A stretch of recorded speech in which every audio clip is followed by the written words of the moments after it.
Right now, without realizing it, millions of people over the age of 60 are quietly accepting back pain as just part of getting older. They wake up stiff. They move slower than they want to. They avoid activities they once loved. But what if I told you that most chronic back pain after 60 is not caused by damage, but by missing movement? And what if just 3 gentle, research-backed exercises could reduce pain by up to 70% without medication, surgery, or expensive therapy?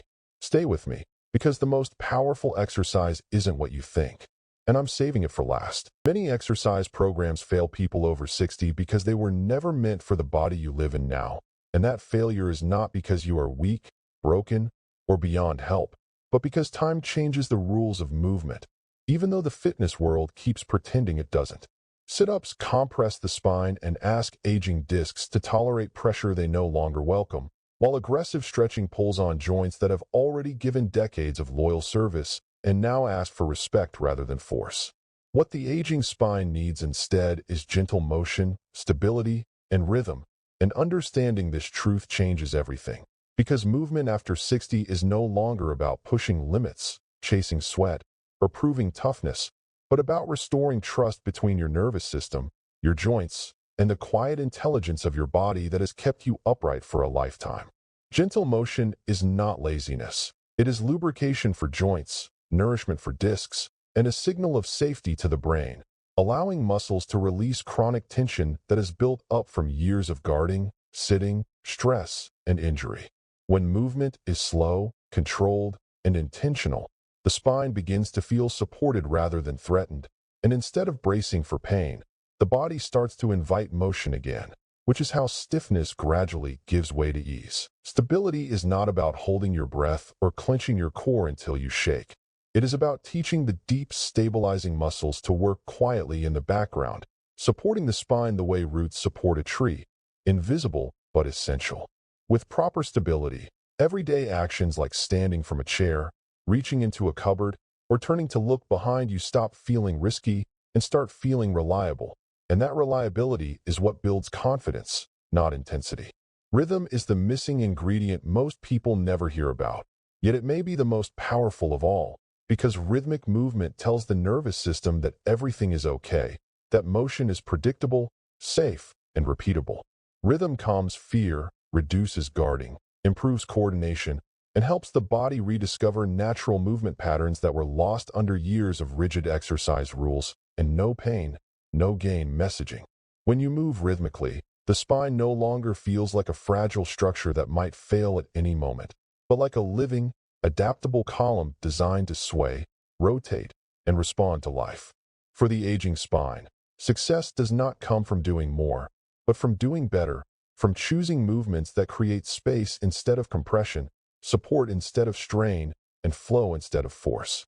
This approach honors the reality that discs dehydrate with age, joints become less tolerant of extremes, and recovery takes longer, yet it also recognizes the incredible capacity of the body to adapt, strengthen, and heal when given the right signals.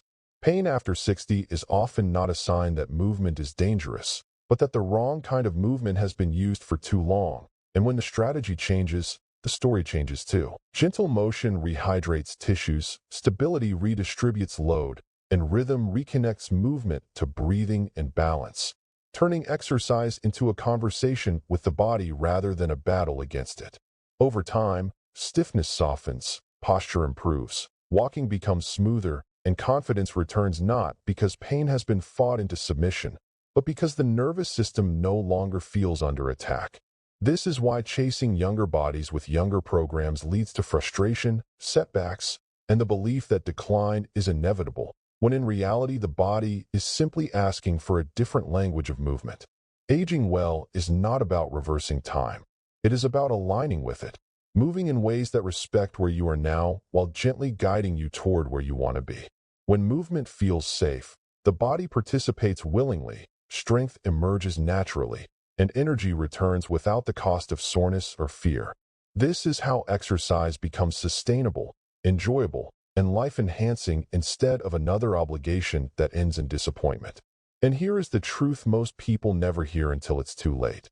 The spine does not grow weaker because you are aging, It grows weaker because it is not being moved the way it was designed to be moved. And the moment you replace force with finesse, effort with awareness, and punishment with patience, your body begins to respond in ways that may surprise you. If you have been told that pain is just part of getting older, remember this instead. Your spine is listening to every movement you make, and when you finally speak to it in the language of gentle motion, stability, and rhythm, it may just answer back with strength, freedom, and the realization that the best chapter of movement in your life might still be ahead. At first glance, this movement looks almost too simple to matter, and that's exactly why it works. Because the cow isn't about forcing flexibility or chasing intensity. It's about restoring something your spine has been quietly losing over time: movement, fluid, and ease. So as we begin, take a moment to settle into position, either on your hands and knees on the floor or seated comfortably in a chair, and allow your body to arrive here without urgency, because this is not a rushed exercise. It's a conversation with your spine, and we're going to speak slowly so it can listen.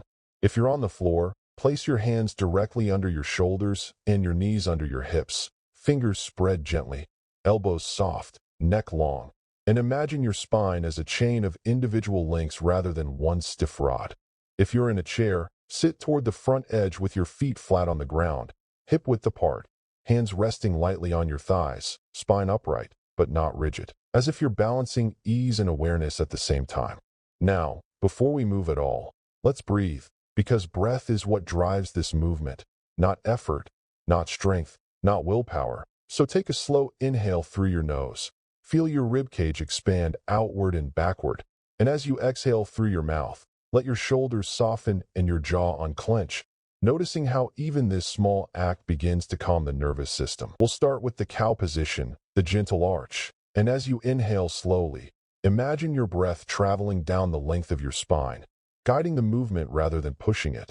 So on the inhale, allow your chest to widen, your collarbones to spread, your belly to gently release downward, and your tailbone to tip slightly back, creating a smooth, comfortable curve through your lower back. And if you're seated, this simply means letting your chest lift and your sit bones roll slightly back, without forcing, while your gaze stays forward or slightly upward, but never strained. Pause here for a moment, not holding your breath, just feeling the shape, noticing any areas that resist or feel tight, because those spots are often the ones that need this movement the most. And then, as you begin a slow exhale, let the movement reverse, as if the breath itself is gently pulling your spine in the opposite direction. On the exhale, move into cat, rounding the spine one segment at a time, starting from the tailbone, then the lower back, mid-back, upper back, and finally letting the head follow last, chin tucking softly toward the chest. As the belly draws inward and the space between your shoulder blades gently widens. If you're in the chair, this looks like allowing your pelvis to roll under, your chest to soften back, and your spine to round naturally, without collapsing, just enough to feel each vertebra respond. This slow transition is where the real magic happens, because each vertebra is being encouraged to move independently, creating a pumping action that draws fresh fluid into the spinal discs. And those discs, especially as we age, rely on movement rather than blood supply to stay healthy and resilient. As you continue, inhale back into cow, slow and unforced, and imagine that with every inhale, you're gently rehydrating the spine, like pouring water into a sponge that's been dry for too long. And with every exhale into cat, you're wringing out tension that's been stored for years in places you didn't even realize were holding on. Keep the pace slow enough that you can feel the entire wave of motion, because speed skips over sensation, and sensation is what tells the nervous system that it's safe to let go. As you move, bring attention to your breath rhythm, perhaps counting silently, inhaling for 4 seconds, pausing briefly, then exhaling for 6, allowing the longer exhale to deepen relaxation and signal to your body that there's no threat here, only support. Notice if certain areas of your spine move easily while others feel sticky or guarded. And instead of forcing those spots, imagine sending the breath there, like a gentle invitation rather than a command, because the spine responds best to patience, not pressure. If your wrists or knees feel uncomfortable on the floor, remember that the chair version is just as effective, because the benefit doesn't come from being on all fours. It comes from spinal motion coordinated with breath, and that can happen seated, standing, or even lying down. What matters is awareness and consistency, not the shape itself. As you continue through several more slow repetitions, let your face stay relaxed, your eyes soft, and your movement smooth, as if you're moving through warm water, and notice how muscles along the neck, shoulders, and lower back begin to release without being stretched aggressively. This is especially important for muscles that have been tense for years, because they often don't respond well to force, but they respond beautifully to gentle, repeated motion paired with calm breathing. If at any point you feel strain, reduce the range of motion, make the curves smaller, or slow the breath even more, because comfort is not a bonus here, it's the requirement. Now, after several rounds, allow the movement to gradually become subtler, almost microscopic, as if you're just imagining the cow rather than performing it fully, and notice that even this small intention creates a sense of warmth and ease along the spine, which tells you how sensitive and responsive this system really is. When you're ready, let the movement come to a natural stop in a neutral spine, whether that's on the floor or in the chair, and take a few slow breaths here, noticing how your spine feels different than it did just a few minutes ago, perhaps lighter, taller, or more spacious. This is the quiet power of simple movements done with attention. They don't exhaust you, they restore you. And the more consistently you practice them, the more your body begins to trust that movement doesn't have to hurt to be helpful. As we finish, remember that this isn't just an exercise, it's a daily reset for your spine, something you can return to in the morning to wake your back up, in the evening to unwind tension, or any time your body feels stiff or compressed. And if this one gentle movement can already create this much ease, imagine what a few minutes a day could do over weeks and months. So before you move on, ask yourself this. If something this simple can make your spine feel this alive again, what else might your body be capable of reclaiming when you give it the chance? Deep inside your spine are tiny stabilizing muscles that almost nobody ever thinks about. You can't see them in the mirror. You can't flex them for a photo. And you can't burn them out with heavy reps. But they are working every second you stand, sit, breathe, or move. These muscles are quiet. They don't shout when they're tired. They don't scream for attention. They simply switch off. And when they do, your body adapts the only way it knows how, by creating tension, stiffness, and pain. Most people believe pain means weakness. They assume the solution is to stretch harder or strengthen bigger muscles. But stability is not the same as strength. Strength is about force. Stability is about control. And without control, strength becomes noise. When stabilizing muscles weaken, larger muscles step in to compensate. They grip. They brace. They overwork. That's when movement starts to feel tight instead of smooth. That's when your lower back feels fragile. That's when your neck and hips start to feel like they're always on edge. Your nervous system hates uncertainty. When it doesn't trust your spine to stay safe during movement, it raises the alarm. That alarm doesn't always come as sharp pain. Sometimes it shows up as stiffness in the morning. Sometimes it's that feeling of needing to crack your back constantly. Sometimes it's the sense that one wrong move could set something off. This isn't damage. This is protection. Your body is trying to keep you safe by limiting movement. The problem is, protection becomes the pain. The bird dog is one of the few exercises that speaks directly to this system. Not by forcing it, not by exhausting it, but by reminding it how to coordinate. The bird dog reactivates the deep stabilizers that sit close to the spine, muscles designed to make tiny adjustments, not big movements. These muscles don't respond to intensity. They respond to precision. They respond to time under control. And they respond to breath. That's why stability matters more than strength when it comes to pain. You can have strong legs, a strong core, and still feel unstable. Because stability isn't about how much you can lift. It's about whether your body feels safe while you move. When those deep muscles are online, your spine doesn't need to brace. Your nervous system doesn't need to guard. Movement becomes quiet again. This is where most people go wrong. They treat the bird dog like any other exercise. They rush through reps. They swing the arm and leg up. They think more movement equals more benefit. But the bird dog is not a repetition-based exercise. It's a conversation with your nervous system. And rushing it only creates more noise. Holding matters more than reps because stability is built through sustained control. When you hold the bird dog position, you're asking your body to manage balance, alignment, and coordination all at once. Tiny muscles around the spine wake up to keep everything steady. They don't fire explosively. They fire gently, continuously, and intelligently. Every second you hold, your nervous system gathers information. It learns that this position is safe, that your spine can remain stable without clenching, that it doesn't need to overreact. Think of it like standing on one leg. The longer you hold, the more refined your balance becomes. You're not stronger after 1 second. You're more controlled after 10. The same principle applies here. Reps train movement. Holds train trust. And trust is what reduces pain. Breathing is the missing piece most people ignore. Slow breathing doesn't just relax you emotionally. It directly changes how your brain processes pain signals. When you breathe slowly and deliberately during the bird dog, you stimulate the parasympathetic nervous system. This tells your body that it's safe, that there's no threat, that it doesn't need to guard. Pain is not just a physical sensation, it's an interpretation. Slow breathing lowers the volume on that interpretation. As you inhale, your rib cage expands gently. As you exhale, your deep abdominal muscles engage naturally. This creates internal support for the spine without rigidity. You're not bracing. You're stabilizing from the inside out. That subtle difference is everything. Bracing says, I'm preparing for impact. Stability says, I'm in control. Over time, this changes how your body moves outside the exercise.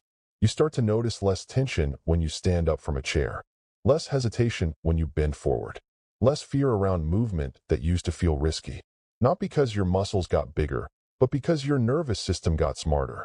The bird dog works best when it's done slowly, quietly, and intentionally. Start on all fours, hands under shoulders, knees under hips. Before you lift anything, notice your breath. Feel your spine long, not arched or rounded. Then gently extend one arm and the opposite leg. Not high, not forcefully, just enough to create length. Imagine reaching, not lifting. Hold. Breathe slowly through your nose. Let the breath be smooth and unforced. If you feel shaking, that's okay. That's information. If you feel tension in your neck or lower back, soften. The goal is not stillness. It's control without strain. Stay for time, not reps. 5 breaths. 10 breaths. Quality always comes first. Then switch sides. Move slowly between positions. Rushing the transition is just as disruptive as rushing the hold. Each movement is a chance to teach your body that change can be safe.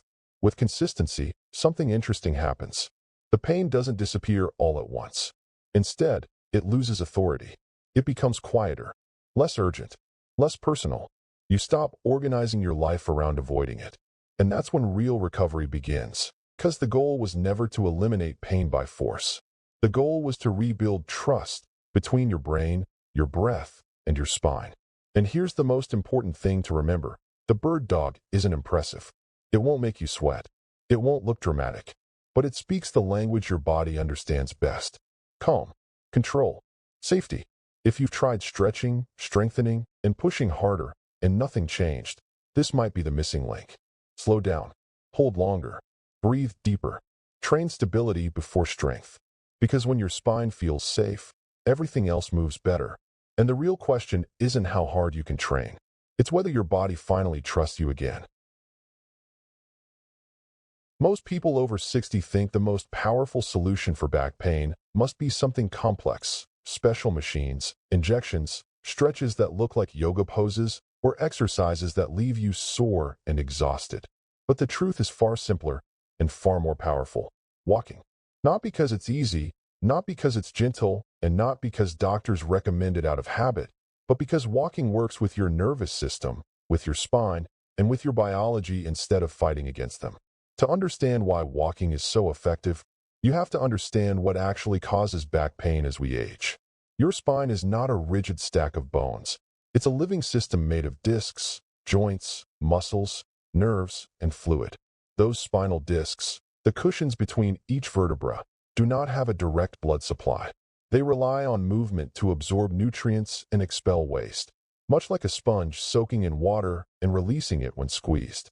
When you walk, each step creates a gentle compression and decompression cycle through your spine, pumping nutrients into those discs and restoring hydration that has been slowly lost over years of sitting, stiffness, and inactivity.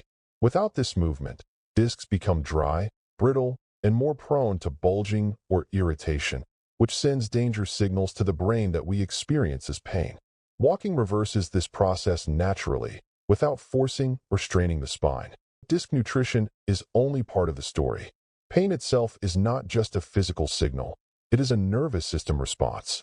As we age, the nervous system can become overly sensitive, especially if pain has been present for months or years.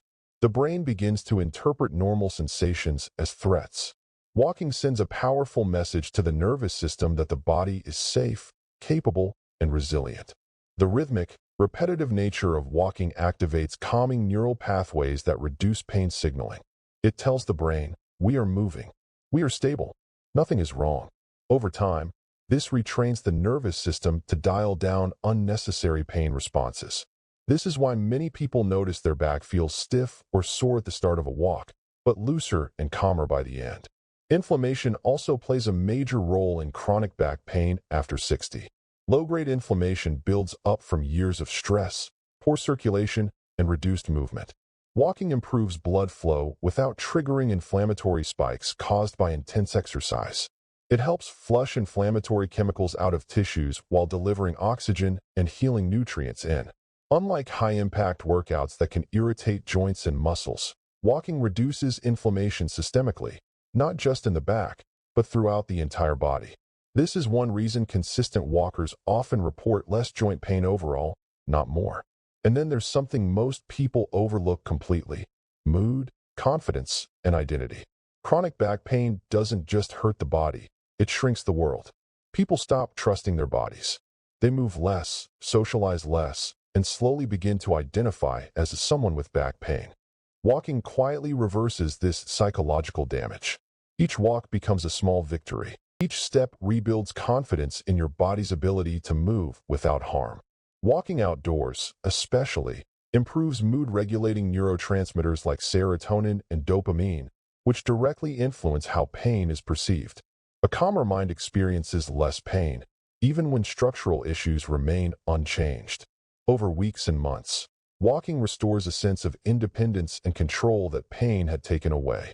And here's the most important part: walking adapts to you. It meets you where you are.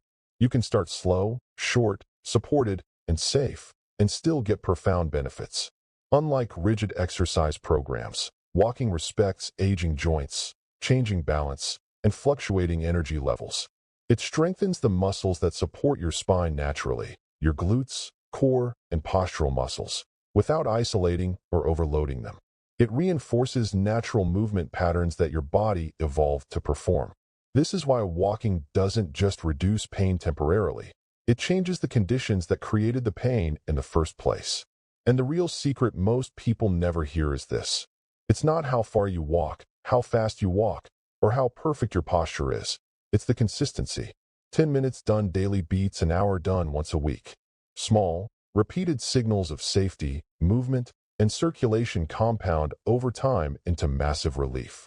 So if you're over 60 and tired of chasing miracle fixes, stop looking for the hardest exercise, the newest technique, or the most expensive solution. The most powerful back pain exercise isn't dramatic. It doesn't look impressive. It doesn't leave you sore the next day. It simply works, quietly, steadily, and relentlessly. And once you understand that, the real question isn't whether walking can help your back.